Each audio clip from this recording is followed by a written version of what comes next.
In this example, we are asked to solve for the variable x.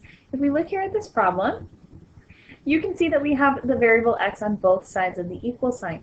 So what we need to do is move all of our x's to one side and all of our constants to the other so that we can solve this problem. I like to move all of my x's to the left, and all of my numbers to the right.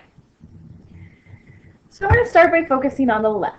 And on the left, I want my variables. I want the x's. I have a 2x here, so that needs to stay. But the positive 9 is a constant, so I need to move that to the right side.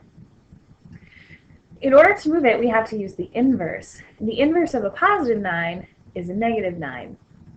Now, when I move this to the right, because we have to do it on both sides, I need to make sure that I match it with its like term. The negative 9 is a constant, so I need to make sure that it matches with the constant, like the negative 26. This will make the positive 9 cancel out and leave us with 2x on the left. We'll bring the negative 3x down, and we'll be left with a negative 35. Now we can focus on the right side. On the right side, we just want the constants, like the negative 35. So this negative 3x needs to move to the left. In order to move it, we're going to use its inverse. The inverse of a negative 3x is a positive 3x. That will make the negative 3x cancel out and leave us with negative 35 on the right side. When we add the 2x and 3x, we get 5x on the left side. The last step is to inverse the coefficient.